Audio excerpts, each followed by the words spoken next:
Hi friends, कल्पना's रेसिपीमध्ये तुमचे स्वागत आहे। आज आपण मिरचीची भाजी बनवत आहोत।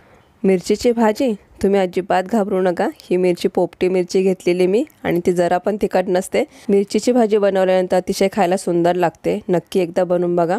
पण त्याआधी चॅनलला सबस्क्राइब आणि बेल आयकॉनला क्लिक करायला विसरू नका पुढच्या रेसिपीच्या अपडेटसाठी। इथे मी पाव किलो पोपटी मिरची घेतलेली आहे आणि स्वच्छ धुवून घेतलेली आहे। बाकीच्या मिरच्या मी कट केलेल्या आहे। एक मिरची तुम्हाला कशी कट करायची ते दाखवते। या पद्धतीची कट केलेली आहे। मिरची कट करताना आपल्याला मध्ये दोन भाग करायचे मिरचीचे। त्यानंतर मध्ये आपल्याला एक काप करायचा आहे। याच्यामध्ये जर बिया असतील तर ते आपल्याला काढून टाकायच्यात। काप म्हणून आपल्याला छोटे छोटे तुकडे करून घ्यायचेत। या पद्धतीने मिरच्या कापून झालेल्या आहे। आता मिरचीची भाजी बनवण्यासाठी बाकीचे साहित्य काय लागते ते पाहूया।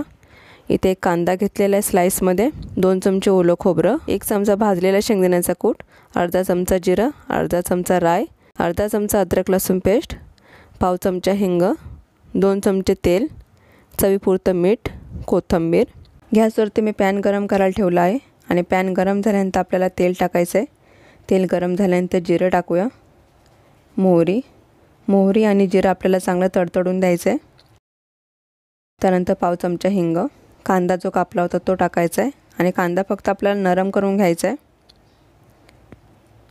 ही भाजी बनवायला वेळ नाही लागत, पटकन भाजी होते आणि चटपटीत आणि टेस्टी भाजी होते। कांदा नरम झाला आहे। यामध्ये अद्रक लसूणची पेस्ट टाकूया। इथे तुम्ही लसूण वापरला नुसता तरी चालेल। त्यानंतर आपण जी कापलेली मिरची आहे ती टाकायची आहे। ती थोडीशी कांद्यामध्ये मिक्स करून घेऊया। गॅस मी मीडियम ठेवला आहे। मिरचीची भाजी करायला अतिशय सोपी आहे आणि खूप टेस्टी होते। एकदा भाजी कराल तर तुम्हाला नेहमी करायला आवडेल। मीठ टाकून मिक्स करून घ्यायचं आहे। मिरचीची भाजीची रेसिपी तुम्ही नक्की एकदा ट्राय करा। कशी झाली मला कमेंट्सने नक्की सांगा। रेसिपी जर आवडली तर व्हिडिओला लाईक करा। तुम्ही जर माझी पहिल्यांदा रेसिपी पाहत असाल तर चॅनलला नक्की सबस्क्राइब करा। इथे झाकण लावून आपण 2 मिनिटं ठेवूया, म्हणजे आपली मिरची थोडीशी नरम होईल। 2 मिनिटं झालेले आहे। हे एकदा मिक्स करून घेऊया। त्यानंतर आपल्याला ओलं खोबरं, शेंगदाणे हे टाकून मिक्स करून घ्यायचं आहे। मिरचीची भाजी तुम्ही भाकरी, चपाती आणि डाळ भाताबरोबर खायला खूप सुंदर लागते। खोबरं आणि शेंगदाणे आपले मिक्स झालेले आहे। इथे झाकण लावून आपल्याला 3 मिनिटांसाठी मिरची परत शिजवून द्यायची आहे मीडियम गॅसवरती। 3 मिनिट झालेले आहे। एकदा मिक्स करून घेऊया।